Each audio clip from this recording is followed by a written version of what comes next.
Bonsoir à tous. Ce soir, on va poursuivre cette série de conférences sur la manière dont on peut guérir d'une période d'oppression. On a vu les premières fois, dans la première conférence, ce que pouvait être une oppression d'un point de vue spirituel, c'est-à-dire une période où les grandes références qu'on a qui nous permettent d'être stables s'écroulent, certaines grandes références du moins, qui font que on a une douleur qui va dépasser la mesure de ce qu'on est capable de supporter. On a cette impression-là du moins. Avec des esprits, on a dit, de rang 1, rang 2, rang 3, on l'a schématisé comme ça, c'est-à-dire des malédictions à l'échelle d'une famille, un fléau qui se répète à l'échelle d'une famille et dont on est l'objet. Ça c'est le rang 1. Rang 2, c'était des esprits qui vont être plutôt exécuteurs, qui vont nous tenter dans des domaines en lien avec cette malédiction. Et en rang 3, plutôt des esprits de rang inférieur qui vont nous polluer par de la colère, de la tristesse, de l'angoisse ou mille autres choses. Dans la deuxième conférence, on a parlé de réflexes qu'il était nécessaire d'adopter. Des réflexes, c'est-à-dire plutôt que de se mettre en colère, autant utiliser des prières qu'on trouve dans la Bible contre la colère, plutôt que de laisser éclater notre tristesse. On avait évoqué le fait de purifier nos larmes, d'arriver à prier, à pleurer avec les personnages bibliques qui se permettaient pas mal de choses dans leur dialogue avec Dieu. C'était vraiment quelque chose qui nous permettait d'être purs dans toutes nos émotions, en fait, de purifier nos émotions de différentes manières. Dans la troisième partie, on avait évoqué le début du livre de Job. Pourquoi ? Parce que Job, c'est un peu le modèle de la souffrance, le modèle de ceux qui... On parle du fait que c'était le plus grand des fils de l'Orient. Et les fils de l'Orient, c'est dans la Bible une nation qui va nous apprendre à utiliser notre souffrance pour faire des belles choses. Voilà, pour nous, pour faire grandir les autres, etc. Et le début du livre de Job nous montre que Job vit un alignement. On a parlé d'alignement, c'est-à-dire qu'il y a une série concomitante d'événements négatifs à son encontre, et c'est cette série qui crée l'oppression. On a parlé de ça parce que souvent l'oppression en elle-même, cette difficulté spirituelle qu'on va rencontrer, est le fruit d'une succession d'événements bien coordonnés. Comme on l'avait évoqué lors de la mort du Christ, il y a eu une série d'événements qui a conduit à sa mort. On pourrait rajouter aussi lors du pèlerinage à Jérusalem quand Jésus avait 12 ans, il y a eu une série de choses qui se sont produites et qui a créé cette oppression des parents qui ont cherché leur fils pendant 3 jours. Et c'est vraiment un alignement. Voilà, l'oppression c'est ça. Et le début du livre de Job nous montrait que Job nous donnait l'exemple des réflexes à avoir en cas de grosses difficultés, de grosses tuiles qui nous tombent dessus. Le réflexe de bénir, de se rappeler, de faire mémoire de toutes les choses qui allaient jusque-là. Par exemple, j'avais avant une bonne santé, maintenant que je ne l'ai plus, je te bénis doublement puisque j'ai eu une bonne santé jusqu'à aujourd'hui. C'est ce que fait Job. Et puis, ces différents événements qui vont le laisser de marbre, il va résister aux phrases négatives que lui dit sa femme, etc. Et c'est quand ses amis passent 7 jours avec lui à le consoler qu'il finit par craquer, la coupe est pleine, et qu'il maudit sa naissance. On a parlé de cette prière un peu paradoxale de maudire sa naissance, en évoquant le fait que dans la Bible, on avait plusieurs textes comme celui-ci. On a Job 3, mais on a aussi dans le prophète Jérémie 16 et Jérémie 20, je crois, où Jérémie va maudire sa naissance. On a aussi Esther, je crois, qui fait une prière un peu comme ça. On a aussi Sarah dans le livre de Tobie, qui a une prière qui ressemble à ça. Il vaut mieux pour moi mourir plutôt que de connaître cette épreuve. Et cette prière très paradoxale de maudire la naissance, je me disais que je pouvais rajouter un élément que je n'avais pas dit la dernière fois. On peut penser effectivement au fait que le Léviathan, cette créature légendaire mais qui existe vraiment, cette créature spirituelle vient purifier les mauvaises influences qu'on a reçues à notre naissance. Mais on peut aussi penser à une naissance dans un domaine particulier. Je suis né à tel élément qui fait qu'aujourd'hui je me sens pas bien. Par exemple, j'ai une oppression de tristesse, c'est-à-dire que j'ai une série d'éléments qui me rendent triste, infiniment triste, et c'est une oppression pour moi du coup. Eh bien peut-être que maudire ma naissance va correspondre dans le domaine spirituel à maudire ce moment ou ces moments de ma vie qui m'ont engendré à la tristesse, et qui ne sont pas forcément ma naissance ou ma conception. Ça peut être d'autres moments où j'ai été initié à cette sensibilité à la tristesse. Ces moments où j'ai été blessé par des choses qui ont engendré de la tristesse chez moi, pour prendre l'exemple de la tristesse. Voilà les quelques éléments qu'on pouvait évoquer sur ce qu'on avait dit précédemment. Cette 4e conférence va parler des 3 amis, puisqu'on trouve en fait 4 personnages qui viennent parler à Job, plus Dieu, mais les amis de Job, ce sont les 3 premiers. Le 4e, on verra, est un peu à part, on en parlera dans la prochaine conférence. Ces trois amis, on va en parler aujourd'hui. On va faire une seconde partie du commentaire biblique sur le livre de Job, qui est vraiment un livre qui nous apprend à vivre de manière fructueuse la période de souffrance que Dieu nous envoie. On va repartir du chapitre 3. On avait parlé effectivement du fait que c'était le début de son ascension spirituelle. Et il va poursuivre cette ascension spirituelle puisque ses 3 amis vont avoir un rôle particulier pour le faire grandir. Et ces 3 amis, on va les apparenter à des gardes, comme les gardes qui barrent la route à la bien-aimée du cantique qui cherche son bien-aimé. Jésus va reprendre cette image aussi de l'époux qui est retiré, un peu comme si on avait été bien pendant longtemps et un jour il nous est retiré quelque chose qui contribue à notre équilibre, l'époux nous est retiré. Et lorsque l'époux nous est retiré, notre équilibre est perturbé. Et c'est pour ça que Jésus le relie au jeûne. C'est que notre souffrance en elle-même va être un jeûne. Et on en a parlé effectivement les fois précédentes. Notre souffrance en elle-même va être un jeûne, donc on ne va plus être en mesure de jeûner sur les mêmes choses que d'habitude. De faire notre petit jeûne un peu habituel qu'on maîtrise plus ou moins, celui-là on va plus forcément le maîtriser de la même manière puisque on va devoir se recréer un équilibre de survie, comme si on mettait en place des échafaudages et des étais pour une muraille qui croule pendant cette période d'oppression. Et il y avait cette petite phrase du cantique, celui que j'aime, vous l'avez vu?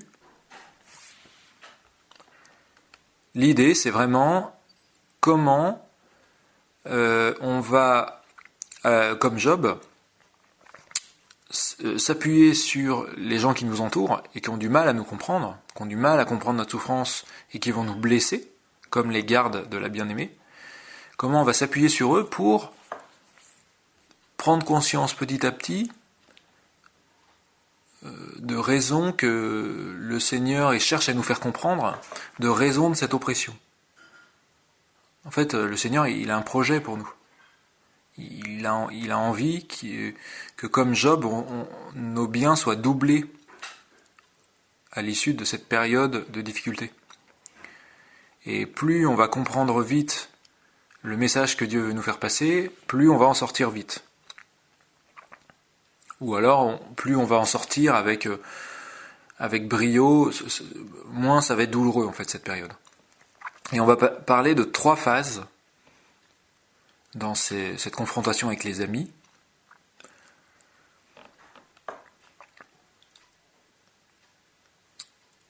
Alors, on va reprendre donc l'histoire de Job.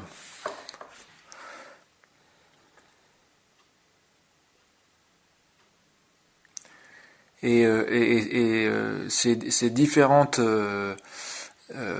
propos qu'on va trouver dans le livre de Job vont occuper 29 chapitres. C'est-à-dire que jusqu'au chapitre 31, on va avoir des discussions avec les amis qui au début sont assez courtois, ainsi que Job, et petit à petit la courtoisie va s'éclipser. Les uns et les autres vont être outrés par les paroles des autres. En première partie, on va parler des 3 amis et de leurs propos. En deuxième partie, on va parler des réponses de Job et de la croissance qu'il mène vers Dieu. Voilà comment on va traiter le sujet. Premièrement, grand 1, les 3 amis et leurs propos. À ce stade, nous n'avions fait que constater que l'attitude des 3 amis était source d'énervement pour Job.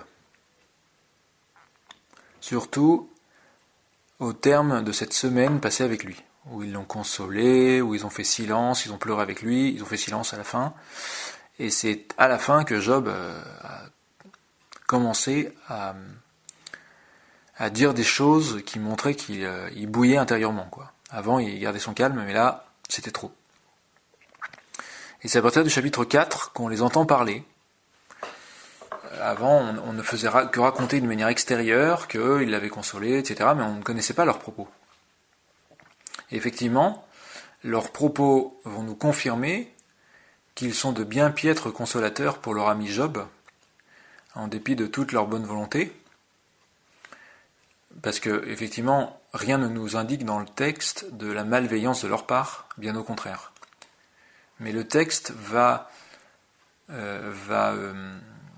évoquer une maladresse, en fait, que Dieu va reprendre, puisque Dieu va dire ils ont mal parlé contre moi. Et on va en reparler de ça. Alors, petit 1, les ardeurs défenseurs de la justice de Dieu. Tout à la fin du livre, effectivement, comme je le disais, Dieu va nous dire, au chapitre 42, que les 3 hommes, au verset 7 à 9, ces 3 hommes n'ont pas parlé de lui, Dieu, avec droiture, contrairement à Job, et même pire, Dieu évoque le fait que Job a intercédé pour eux, et ces 3 amis devront aller voir Job pour qu'il continue à intercéder pour eux. Alors, ces versets, du coup, du chapitre 42 du livre de Job, sont une véritable clé d'interprétation du livre. D'un côté, il y a les paroles de Job, ce que dit Job est juste, et de l'autre côté, ce que disent les 3 amis ne l'est pas. Alors pour ma part, je ne pense pas que Eliphaz, Bildad et Sophar aient des propos complètement erronés, parce que quand on regarde les propos des 3 amis et de Job, il me semble qu'il n'y a pas de réelle différence. On sent une passion lorsqu'ils parlent, et ils sont tous passionnés par le sujet qui les préoccupe. Moi, il me semble plus juste de dire en fait que ces 3 amis vont parler de Dieu d'une manière correcte, excepté lorsque Dieu montre sa miséricorde. C'est-à-dire qu'ils vont considérer la justice de Dieu d'une manière absolue, et ils vont sous-estimer qu'à l'approche de quelqu'un qui souffre, Dieu est capable de faire miséricorde et d'oublier un instant sa justice. Par exemple, comme on le voit avec la femme adultère en Jean 8, ou encore avec les disciples qui arrachent des épis parce qu'ils ont faim. C'est en Matthieu 12, Marc 2 et Luc 6. Ou alors on voit aussi cette miséricorde infinie qui s'exerce et qui va passer outre la justice avec le bon samaritain, qui passe outre ses propres impératifs et qui va s'occuper du malheureux qui s'est fait dépouiller sur la route de Jéricho, en Luc 10. On a cette impression, en fait, quand on lit la parole de Dieu, que la justice de Dieu se tord et se façonne lorsqu'une personne souffre. Un peu comme par exemple l'espace-temps qui se contorsionne en s'approchant d'un trou noir. Et bien en fait, il me semble que ce droit spécifique à la personne souffrante est explicité dans l'idée biblique de la veuve, de l'orphelin et de l'immigré, qu'on trouve beaucoup dans la Bible. Pourquoi ? Puisque ces trois personnages de la veuve, de l'orphelin et de l'immigré vont représenter ceux qui n'ont plus d'époux, qui n'ont plus de parents, qui n'ont plus de patrie, c'est-à-dire tous les types de souffrances. Et l'Écriture sainte va le dire et va le répéter, et va dire que de ce fait, ils ont, ces personnages types, une proximité particulière avec Dieu, et ce qui veut dire qu'une veuve, un orphelin et un immigré vont mériter certains égards du fait de leur souffrance. C'est-à-dire que je m'approche d'une personne qui souffre, eh bien, je ne vais pas être dans un même rapport de force qu'en face de quelqu'un qui ne souffre pas. Ça va changer les règles du jeu. C'est la miséricorde de Dieu qui va primer, en fait. Et de fait, Job, est-ce qu'il n'est pas un peu de ces trois personnages ? Puisque, premièrement, il est privé de la proximité et de la compréhension de son épouse. Du fait de sa souffrance, il est en quelque sorte privé de la proximité et de la paternité divine, comme Jésus en face du silence du Père au calvaire. Et puis, Job est orphelin de ses terres et de sa maison, puisqu'il est contraint de vivre à l'écart pour ne contaminer personne par sa lèpre. Job est veuf, orphelin et immigré. De même, l'apôtre Jacques va nous dire dans son épître que la miséricorde se moque du jugement, ou bien traduit autrement, la miséricorde traite le jugement avec hauteur. C'est dans Jacques 2,13. C'est un verset extrêmement important parce que il résume ce qui se passe ici. Job, dans son dénuement, est-ce qu'il n'est pas soumis à cette même justice qu'une personne bien portante ? Non. Il est complètement pris en pitié par le Seigneur. Job est un peu sous le manteau de Dieu, on pourrait dire ça comme ça. Petit 2, les trois amis mis à l'épreuve du temps. La miséricorde de Dieu est parfois un peu déroutante, notamment dans toute la patience que Dieu déploie pour amener un malade à une guérison véritable. Dieu prend le temps. Et ce facteur temps est très important, et nos trois consolateurs s'irritent sans doute du fait qu'à l'échelle de temps humain, c'est-à-dire qu'ils ont passé 7 jours quand même avec Job, il faut imaginer, je ne sais pas si vous avez déjà veillé une personne souffrante ou mourante ou autre, c'est long, 7 jours. Et en 7 jours, ils ne perçoivent aucune amélioration dans l'état de leur ami. Alors, est-ce que c'est pas légitime, au bout de 7 jours, de s'attendre à une amélioration visible quand on a passé du temps à soigner quelqu'un ? Et pourtant, Paul va nous dire, l'amour ne s'irrite jamais, l'amour prend patience.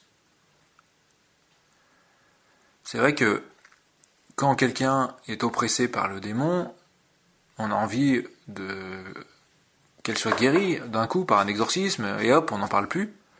Effectivement, la prière d'autorité, c'est un médicament efficace, mais elle l'est encore plus quand elle est accompagnée d'une démarche de conversion, de purification qui s'opère avec le temps et non en coup de vent. Car sinon le risque de rechute est grand. Et c'est vrai que la Bible ne montre pas toujours d'une manière évidente, mais il semble que beaucoup de personnages dans le Nouveau Testament guéris par Jésus aient passé du temps à attendre avant leur guérison. effectivement, on peut imaginer, hein, il le poursuivait de ses cris, on pense aux aveugles de Jéricho, à la syrophénicienne ou autre. On a une impression d'instantanéité, mais en fait, on peut imaginer que c'est des gens qui ont passé du temps à subir cette oppression de la maladie, d'autres maux ou des problèmes de leurs enfants. Et même Jésus, on a l'impression qu'il en rajoute parfois, parce qu'il laisse mourir les personnes. Par exemple Lazare, il s'attarde en fait. C'est assez paradoxal, cette prise de temps par Dieu de cette épreuve. Et certains mots diaboliques vont moins se prêter à la prière d'autorité. Effectivement, la guérison de certains malades va s'opérer d'elle-même une fois que le malade aura pris du recul sur sa maladie. Bon, en tout état de cause, les trois amis de Job vont percevoir ce que dit Job comme une agression et une atteinte à la vérité. C'est-à-dire qu'ils écoutent Job et ça les échauffe. Il y a quelque chose qui ne passe pas. Et alors, moi, pour ma part, il me semble qu'ils perçoivent implicitement quelle est l'imperfection que Dieu cherche à corriger chez Job à travers cette épreuve, et que, comme par hasard, l'imperfection de Job va les irriter au plus haut point. Et puis, on voit bien, hein, quelqu'un qui souffre va souvent employer un langage très empreint d'émotion, très excessif. Beaucoup dans l'excès, hein. Quand on souffre, on est excessif. Et eux-mêmes, comme ils vont être passionnés tous à leur manière, ils vont peiner aussi à trouver le bon langage pour se faire entendre de Job. Alors, petit 3. On va parler de 3 angles d'attaque pour défendre la justice de Dieu. Les 3 angles d'attaque des 3 amis pour défendre la justice de Dieu. La discussion va s'articuler en 3 fois 3 discours. On a Éliphaz, Bildad et Sophar qui vont prendre chacun la parole, toujours dans le même ordre, et à chaque fois Job va leur répondre. Du chapitre 4 au chapitre 14 du livre de Job, il y a cette première série de prises de parole d'Éliphaz, Bildad et Sophar, les 3 amis de Job, et 3 réponses de Job, à chaque fois il répond, sur le thème de « Dieu serait-il injuste ?» Moi, il me semble que c'est ce thème-là qui prédomine dans cette première série. Dieu serait-il injuste ? La deuxième série, du chapitre 15 au chapitre 21, c'est plutôt un thème « La providence serait-elle mal faite ?» Là, c'est plus tout à fait Dieu, hein, le sujet c'est la providence. Ensuite, on a la troisième série de prises de parole par Job, et il n'y a que 2 amis d'ailleurs qui parlent. Peut-être que le dernier se fait interrompre. C'est entre les chapitres 22 et 31. Et Job d'ailleurs finit par répondre d'une manière plus conséquente. Il parle plus longuement à la fin. Le thème de cette troisième série, c'est, il me semble, le malheur ne serait-il que la résultante de notre propre méchanceté ? Est-ce qu'il y aurait une équation dans le monde, créée par la justice divine ? Petit a, c'est notre méchanceté, on met une flèche vers la droite, ça provoque le malheur. Je souffre, j'ai un malheur qui m'arrive, donc c'est ma méchanceté qui serait la cause. Donc première partie, Dieu serait-il injuste ? Deuxième partie, deuxième série de prises de parole, la providence serait-elle mal faite ? Troisième prise de parole, le malheur ne serait-il que la résultante de notre propre méchanceté ? Voilà le cheminement. Et c'est un cheminement type que va faire prendre l'entourage d'une personne qui souffre à celle-ci pour la faire méditer sur sa propre condition. Pourquoi donc ? Peut-être parce que c'est un besoin de ne pas être trop dérangé ou débordé par cette souffrance. En tout cas, les amis de Job vont répondre à Job sur chacune de ces 3 questions. La providence serait-elle mal faite ? Quelle réponse donne-t-il généralement ? Et ils vont dire « Mais non, Dieu n'est pas injuste. Sinon, tu comprends, toute ma foi serait vaine. » À la question Donc ça c'était la question, Dieu est-il injuste? La question, la providence serait-elle mal faite? Ils vont répondre, mais oui, les choses arrivent parce que la providence est bien faite. À la troisième question, ils vont répondre, il doit bien y avoir quelque chose que tu as fait qui est mal, car je ne veux pas croire que ce soit Dieu qui soit méchant. S'il t'arrive malheur, c'est forcément que ça vient de toi, parce que c'est pas Dieu qui est méchant. On perçoit ici à quel point cette manière de réfléchir va contribuer de manière logique à isoler la personne oppressée, en l'occurrence Job. Mais avant de revenir sur ces trois étapes qui sont parcourues en présence de celui qui souffre, est-ce qu'ils sont quelques traits des personnages qui nous sont présentés? Là, c'est d'une manière générale, mais les personnages ont des spécificités. Petit 4, on va parler de trois amis comme trois zones de notre être.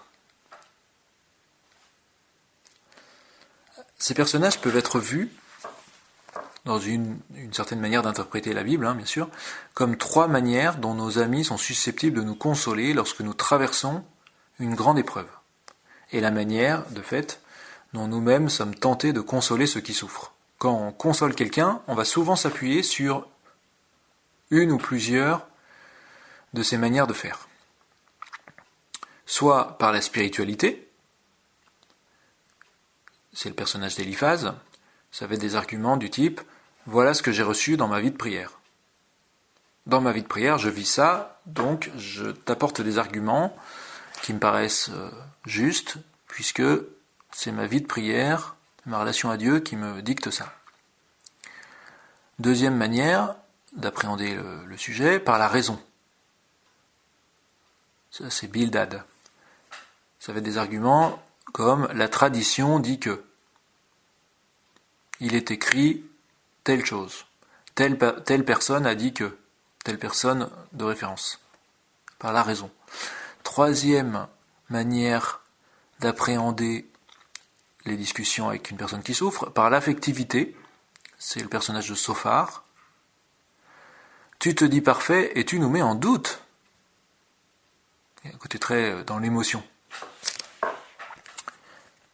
Et les trois manières, la spiritualité, la raison, l'affectivité, qui vont représenter, à travers les personnages de Job, bien sûr, chacun à leur manière, un domaine dans lequel parfois nous excellons, au point parfois de nous méprendre sur une personne dans l'affliction. On va tellement être à fond dans la maîtrise de notre domaine, par exemple, je vais être un champion de la raison, ou je vais être un champion de percevoir ce qui se passe dans toute situation, comme Sophar, ou je vais être un grand priant, comme Éliphaz. Et effectivement, du coup, on va émettre, grâce à notre vécu, qui est sans doute réel, bien sûr, mais on va émettre un avis sur la douleur de l'autre, que nous considérons, et pas de chance, on va passer à côté de l'enjeu réel que traverse le souffrant. Puisque, effectivement, une personne qui souffre, elle va être complètement dans les profondeurs de la souffrance. Alors voyons plus en détail ces trois déclinaisons de la sagesse courante que les consolateurs jettent à la figure de celui qui souffre. Et tout d'abord Éliphaz, petit 5, Éliphaz de Théman, le contemplatif. Éliphaz, il est dit que il vient de Théman. C'est une contrée qui est située dans le pays d'Édom, réputée pour sa sagesse. Et Éliphaz va signifier Dieu est de l'or fin, et Théman va signifier sud. Ce personnage vient du sud, il porte donc le nom de Dieu et de l'or fin du sud. Il s'agit d'un personnage qui a l'habitude de puiser sa force en Dieu, dans la contemplation. Ça, c'est l'or qu'il va passer son temps à chercher, dans la prière, dans l'étude. L'or qu'on trouve dans la Bible. Je rappelle, le nom qu'il a, c'est Dieu est de l'or fin du sud. Et l'or que lui, il va chercher, c'est la prière, l'étude. Ça va être un trésor. Il va vendre son champ, il va passer tout son temps. Et il va mesurer les choses de manière spirituelle. Voilà, il va passer tout son temps dans la prière, l'étude. Et effectivement, Eliphaz va le revendiquer à plusieurs reprises. Il va dire par exemple « Une parole furtivement m'est venue, mon oreille en a saisi le murmure » chapitre 4, verset 12. Il va dire aussi « Ce que j'ai contemplé, je le rapporterai » chapitre 15, verset 17. Il va dire « Tu feras du puissant tes délices, tu élèveras vers Dieu ton visage » chapitre 22, verset 26. Alors, Théman, Dieu vient de Théman, c'est dans le prophète Habacuc qu'on parle de Théman, dans Habacuc 3.3. On montre que Dieu est le sage par excellence, et Jésus va accomplir lui-même d'ailleurs ce passage d'Habacuc, qui va nous montrer que la vie d'un homme sage commence dès le petit matin, puisque Jésus prie très tôt le matin, on le voit dans Marc chapitre 20, avec une contemplation divine qui va nourrir chacune de ses journées. Il nous montre l'exemple.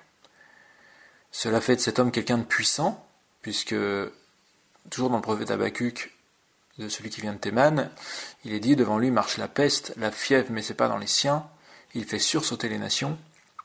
Et Eliphaz est donc cet homme-là, un homme qui ne semble pas tarir d'expérience mystique, qui va recevoir la sagesse divine dans tous ses moments d'étude et de prière, y compris tôt le matin. Et pourtant, Eliphaz va s'irriter devant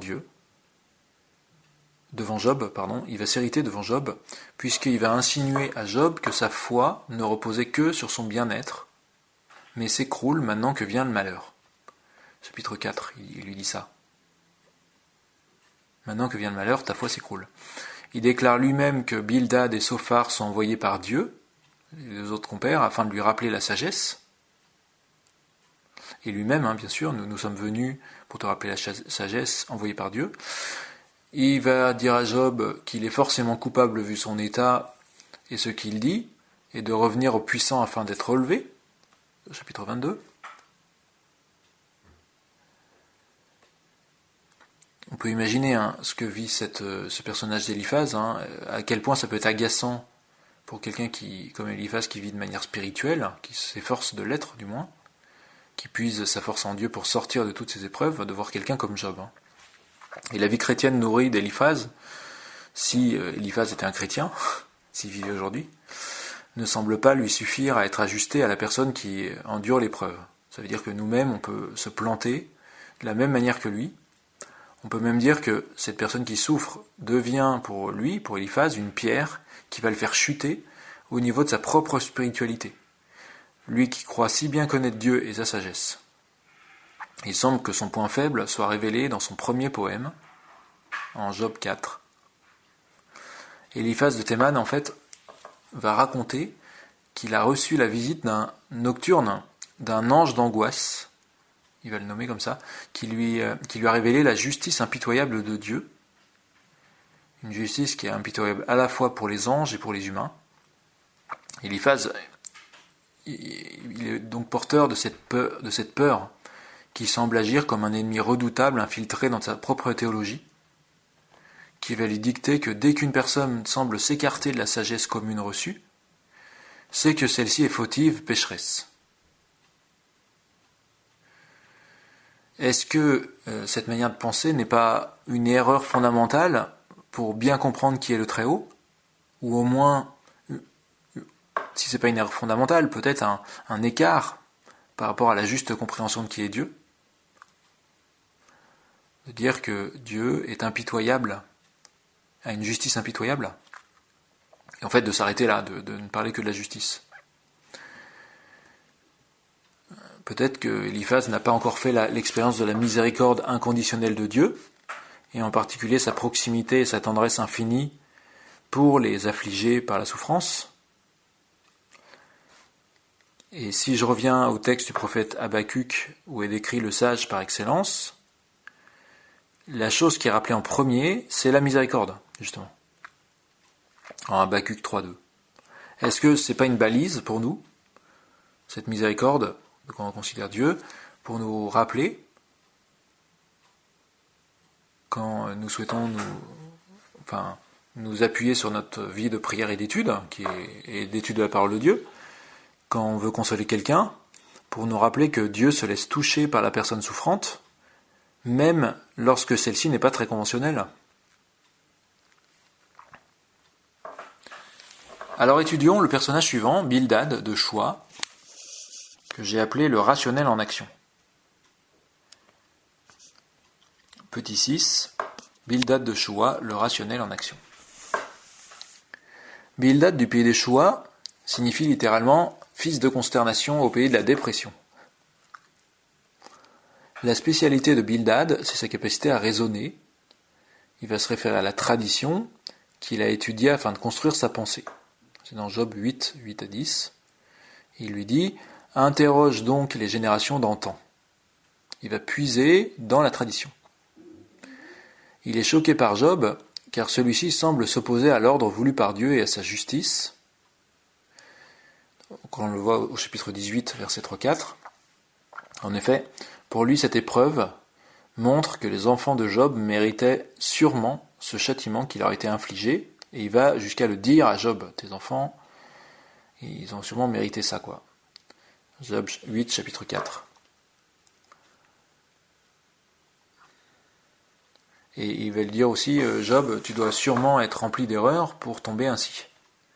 Chapitre 8, versets 13 à 22, et chapitre 18, versets 5 à 21. Tes enfants, ils méritent sûrement ce qui leur est arrivé, et puis toi aussi, tu dois être rempli d'erreurs. La manière très métronomique de raisonner de Bildad, on peut peut-être la résumer lorsqu'il déclare « À lui l'empire et la terreur ». L'émerveillement de Bildad est donc la justice impitoyable de Dieu qui s'impose et qui ne laisse pas de place à ce qui échappe à la raison.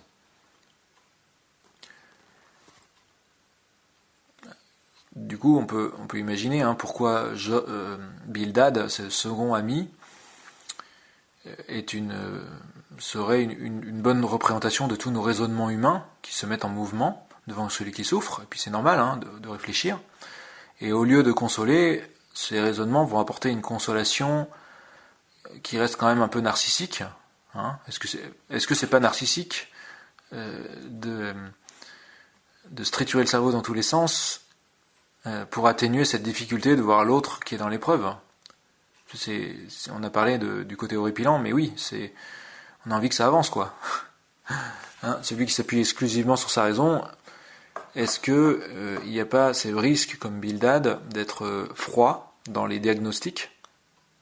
Je vais déterminer telle chose, et puis c'est un peu froid ma manière de penser, et d'être, comme Bildad, celui qui apporte la consternation et la dépression, comme le signifie son nom.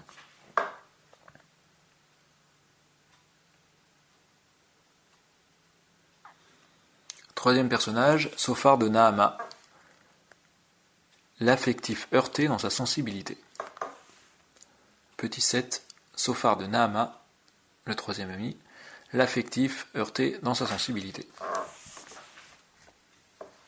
Sophar de Nahama, notre troisième ami qui est venu consoler Job, lui, son nom, on peut le traduire par moineau agréable qui gazouille.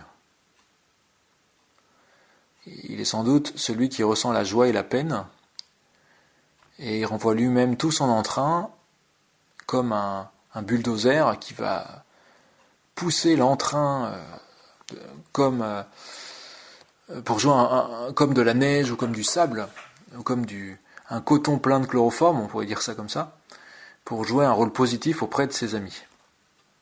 Pour lui, passer cette semaine intensive auprès de Job, ça a été un tour de force. Parce qu'il ne s'attendait pas à ce que son ami Job résiste aux consolations habituelles, de raconter des choses drôles, de minimiser celles qui sont tristes, enfin bref, d'aider Job à tourner la page sur son passage à vide. D'habitude ça marche quand il fait ça, mais non, là, Job a touché le fond, et il semble refuser toutes les consolations qui d'habitude sont efficaces de la part de Sophar. Comment ça se fait? Job n'est pas sensible à mon charme, à mon côté bout en train. Cela ne peut être dû qu'à un élan de mauvaise volonté de sa part et un souhait délibéré de railler ou d'outrager ses amis. Il va lui dire à Job, au chapitre 11, versets 2 à 6, chapitre 20, versets 2 à 3, tu mets de la mauvaise volonté, quoi, si on le traduit différemment. Il suffit pourtant d'affermir son jugement et de décider d'aller bien, en notant la perversité de ses mains, pour que notre Père revienne. Ce qu'il va lui dire en chapitre 11, versets 13 à 19. Il suffit d'affermir son jugement. Moi, il me semble que Sophar, quand je lis ces textes, va me représenter quand je console l'autre avec mon affectivité. Pourquoi ? J'imagine le méchant qui fait le mal, sa souffrance et sa chute, parce qu'il me fait tellement froid dans le dos que je me sens obligé de décrire comme cela, en fait. J'ai tellement besoin de mettre ce mal à l'extérieur de moi devant celui qui est atteint par une détresse comme celle de Job, mais ce faisant, est-ce que je vais pas blesser celui qui m'écoute et qui ne peut que s'identifier au mal dont je parle ? En fait, en voulant rejeter ce mal loin de moi, celui qui souffre et qui s'identifie à ce mal, il va se sentir rejeté. Et moi, il me semble que c'est ça qui arrive à Job. Et c'est assez instructif de voir que Sophar n'aura l'occasion de parler que 2 fois devant Job. Peut-être que ça nous montre que le chemin de souffrance de Job le conduit à ne plus s'attarder sur les choses superficielles qu'il ressent. C'est-à-dire qu'au début, oui, ça va prendre beaucoup de place, toutes ces choses un peu qu'on va sentir de manière intuitive, mais petit à petit, on va aller plus profond. Et ces sujets-là vont moins prendre de place. On va être comme ce champ qui va être labouré petit à petit, par la souffrance. Pour résumer leur prise de parole à ces 3 amis, si on doit faire une petite synthèse, on peut dire que toute personne qui console quelqu'un qui souffre, en s'appuyant sur ses propres richesses, les trésors de spiritualité comme Eliphaz, la raison bien formée comme Bildad ou la sensibilité affective comme Sophar, toute personne qui excelle dans un de ces 3 domaines, ou dans plusieurs, peut être mise en échec par la souffrance, ou par l'oppression, c'est un peu pareil dans le cas d'une personne victime d'une oppression démoniaque. En effet, la souffrance a son propre système de fonctionnement, et lorsque je l'occulte, je vais risquer, peut-être, de limiter mon action de consolateur et d'éducateur de celui qui semble s'égarer. La souffrance va agir comme un révélateur de mon propre attachement à mes compétences un peu exceptionnelles dans ces 3 domaines, en fait. Ça peut me faire tomber, De fait, voyons, on va voir comment Job répond à ses amis et comment il s'appuie sur leurs paroles pour s'élever vers Dieu. Alors maintenant, on va regarder ce que dit Job. Grand 2, les réponses de Job et sa croissance vers Dieu.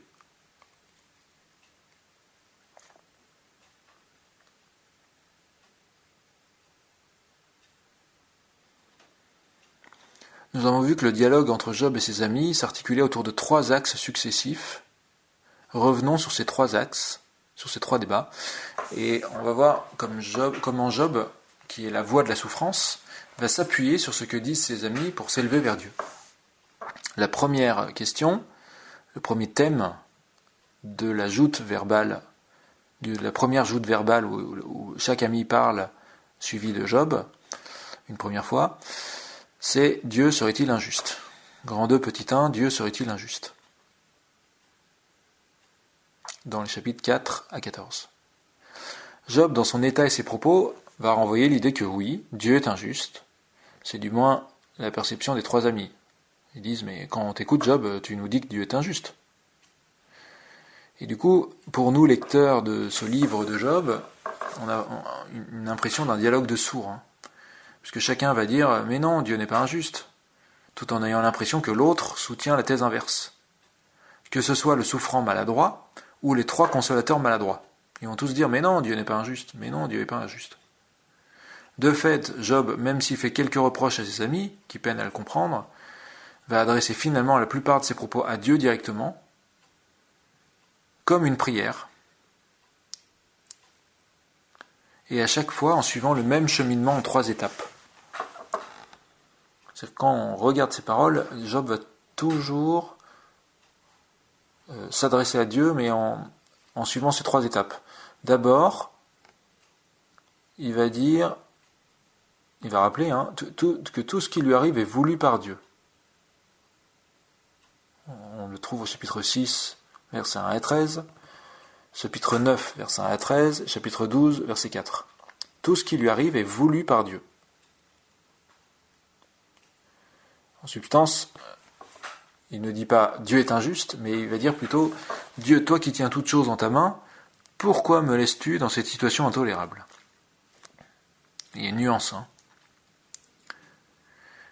Job, lui qui vit une véritable oppression, use d'une grande liberté pour s'adresser à Dieu, et il va crier sa souffrance, il va la hurler en long, en large et en travers, avec plein de mots, n'en déplaise aux spectateurs, à tous les auditeurs.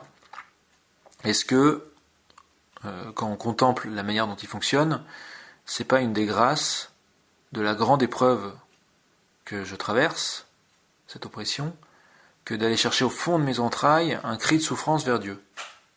Il rivalise de génie pour parler à Job.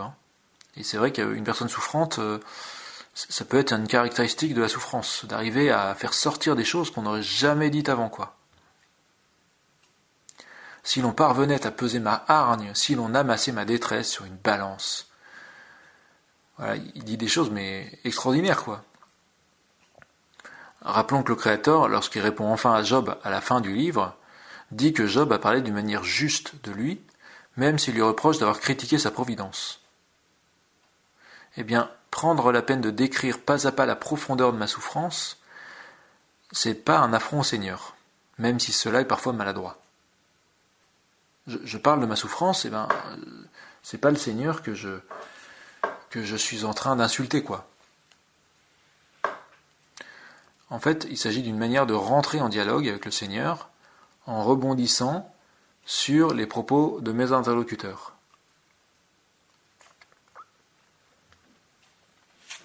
Donc ça, c'était la première chose que Job affirme quand il prend la parole. Il commence toujours par dire « Tout ce qui arrive est voulu par Dieu ».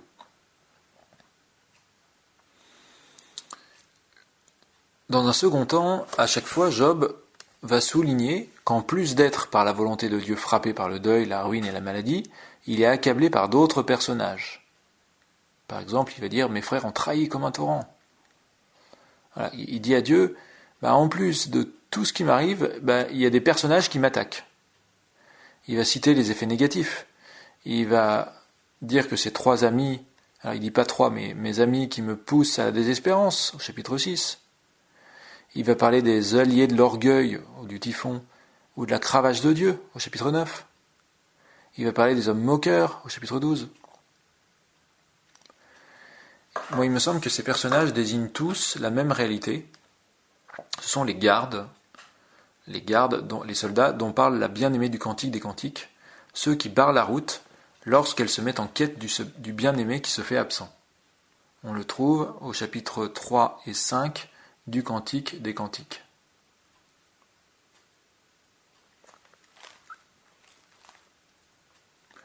Si on résume ce que désignent ces gardes, il me semble qu'ils représentent l'adversaire décrit au chapitre 1 de Job, et tous les mauvais esprits sous les ordres de celui-ci.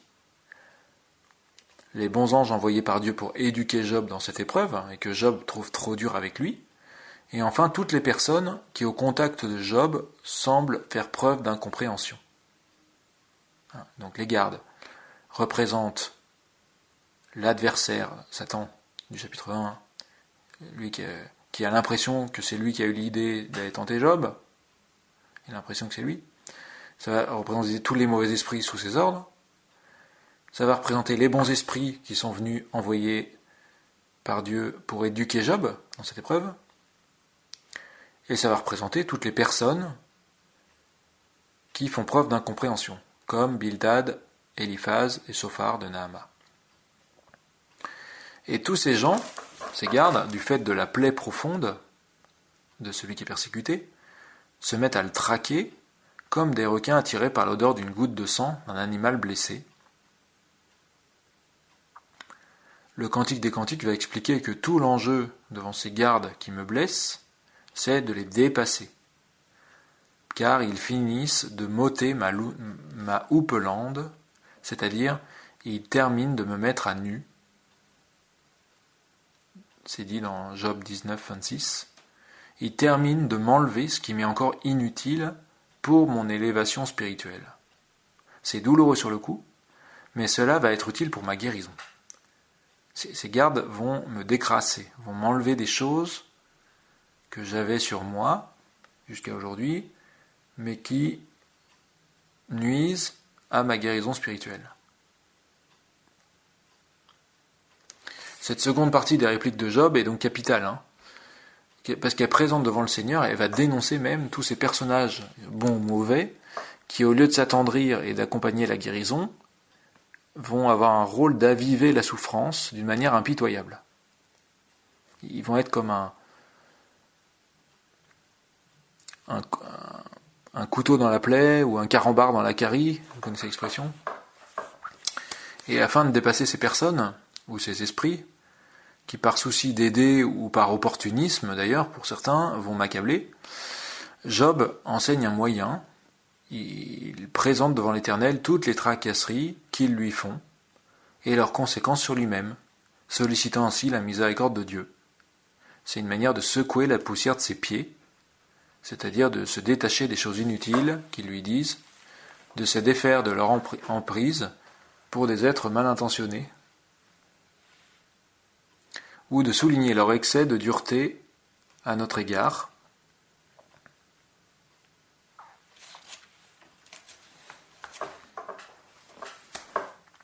pour ses amis ou pour les anges de Dieu. Dépasser les gardes, en somme, c'est comme déposer nos supplications en face du Seigneur, mais c'est aussi mettre à distance des paroles blessantes, comme on l'a vu dans l'article numéro 2, dans la conférence numéro 2. Pour imiter Job, je peux dire des phrases comme « Seigneur, viens ôter de ma tête les paroles que m'a dites un tel, notamment « Tu pars complètement en live, tu devrais consulter un psy », ou alors « Ce type de malheur ne peut pas arriver lorsqu'on n'a rien fait de grave ». Je pense à des phrases que peuvent nous dire les gens autour de nous. « Seigneur, aide-moi à pardonner s'il y a des choses à pardonner, aide-moi à me détacher de ces paroles qui me tirent vers le bas ».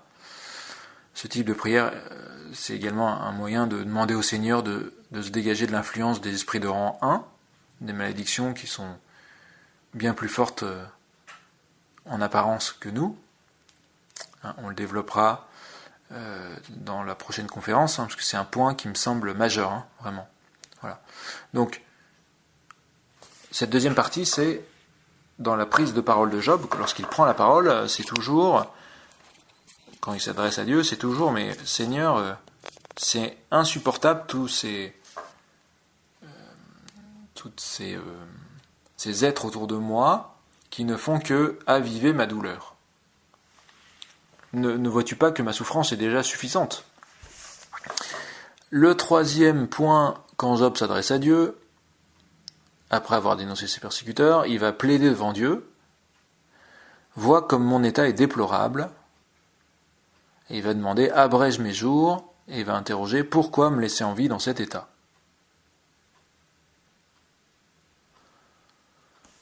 Je les ai trouvés dans les versets, dans les chapitres 7, 10, 13.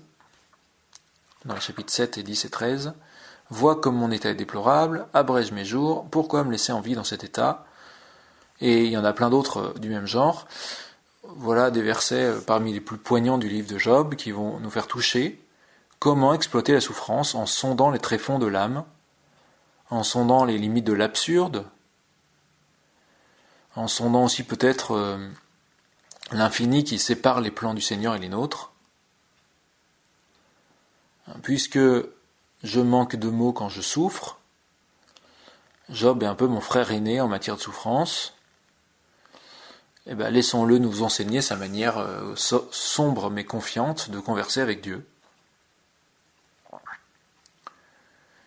En somme, ces réponses de Job en 3 parties, ça vaut peut-être le coup de les méditer, même de les proclamer, quand dans l'affliction, nous conversons avec nos amis à propos de Dieu. On peut lire un des poèmes de Job, ou lors de la discussion avec nos amis, on peut se calquer sur la démarche de Job en 3 étapes, en disant que c'est Dieu qui a permis cela, en disant pourquoi vous acharnez contre moi,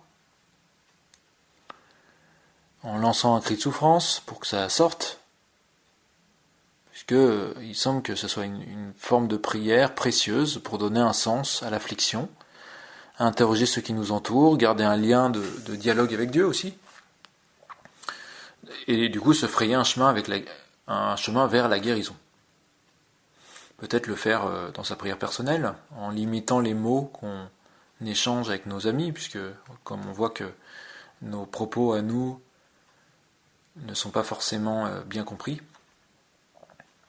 Petit 2, comment Job va répondre au thème de la providence qui serait mal faite. C'est la seconde série de joutes oratoires entre les 3 amis et Job. La providence serait-elle mal faite? C'est le thème qui, je pense, se dégage de cette série-là. Job semble remettre en question la providence divine, l'ordre voulu par Dieu, selon lequel il fallait qu'il perde tous ses biens et sa santé. Comme beaucoup de personnes qui souffrent, Job va renvoyer malgré lui cette idée qu'il est anormal que la providence divine ait souhaité son malheur. Et ici encore, Job va répondre d'une façon stéréotypée à ses amis qui l'accusent de cela.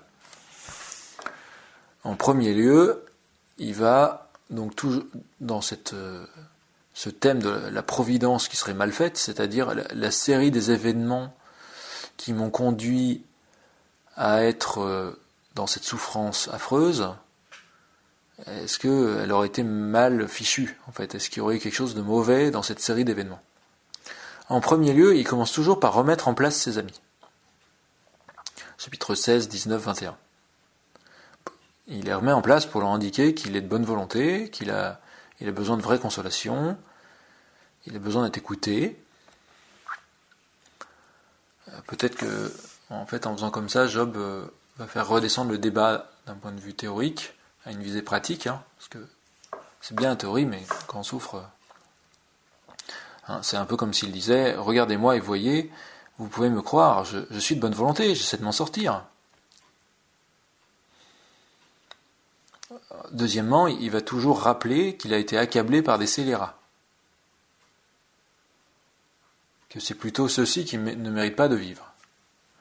Cela revient à dire qu'en plus de la souffrance, il faut aussi supporter ceux qui ne supportent pas la vue de la souffrance. Les gardes, l'adversaire, ses acolytes, les personnes qui accablent celui qui souffre. Troisièmement, Job va annoncer que son Rédempteur va prendre sa défense. C'est un personnage énigmatique qui va intervenir depuis le ciel comme un voyageur dont il faut interpréter le langage. Ce personnage que Job évoque, qui va venir l'aider et qui va restaurer ses droits.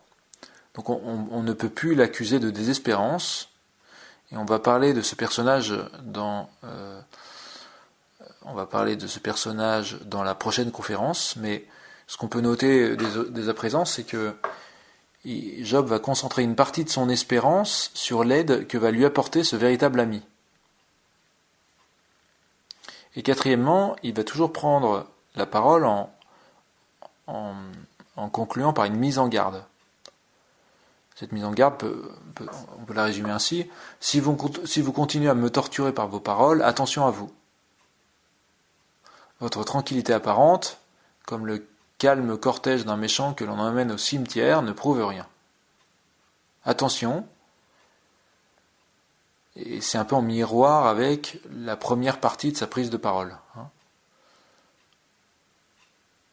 Donc, si on reprend en fait, dès qu'on va parler avec des amis et qui ne comprennent pas cette période difficile que je vis, eh bien, il y a cette manière de parler qui est de remettre en place ses amis en disant « Non, mais soyons pratiques, là, vous me parlez de théorie, de dire, en plus, vous voyez bien, je suis accablé par tous les gens qui ne me comprennent pas. Dire qu'à un moment, il y a bien quelque chose de positif qui va nous arriver. On croit dans le fait qu'on va rencontrer quelqu'un, un ami ou un ange, que sais-je, qui va m'aider.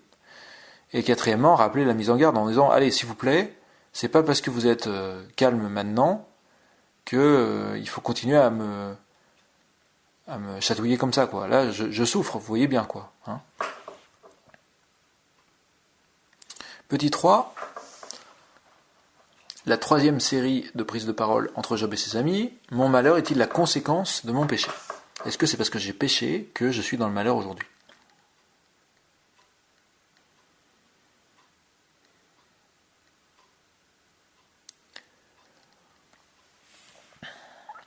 Alors, donc il y a juste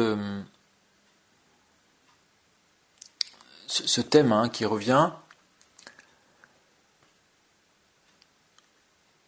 Si Job ne s'est pas remis de ses malheurs suite aux consolations prodiguées par Eliphaz, Bildad et Sophar,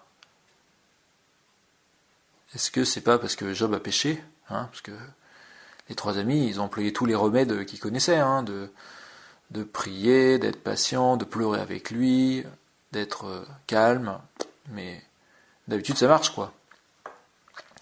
Eh bien, voici comment Job, dans les grandes lignes, va répondre à 3 reprises à ses amis sur ce sujet, dans un ordre similaire. Il va répondre une fois à Eliphaz, et 2 fois à Bildad,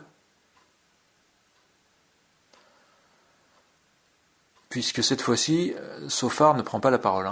Le troisième, les motifs, là, l'oiseau qui gazouille ne prend pas la parole. Sophar de Nam. Pour commencer, Job, il va toujours, dans ce type de dialogue, est-ce que c'est parce que tu as péché qu'il t'arrive ça? Il va toujours affirmer que Dieu est vraiment le Tout-Puissant qui détient la justice et la sagesse. Dieu est vraiment le Tout-Puissant qui détient justice et sagesse. On le voit au chapitre 23, 26 et 27-28. En déclarant cela, Job va reprendre la thèse de ses 3 amis. Dieu est vraiment le Tout-Puissant qui détient justice et sagesse, mais il va indiquer que lui aussi, il croit dans la souveraineté de Dieu. Mais il va préciser une chose, il va dire, mais c'est bien en vertu de cette souveraineté que le Tout-Puissant m'éprouve par ton absence. On pourrait penser que sa principale souffrance à Job, ce soit sa misère, mais Job va dire tout net, à de multiples reprises, il va dire, c'est plutôt l'absence apparente de Dieu qui me pèse le plus. Oui, c'est bien parce que Dieu est tout-puissant qui détient justice et sagesse que son absence est intolérable, quoi. Voilà comment il répond, il commence la réponse, il amorce, quand on lui fait un lien direct entre la conséquence de son péché et sa souffrance. Ensuite, Job, en deuxième partie, va expliquer comment il cherche à être juste.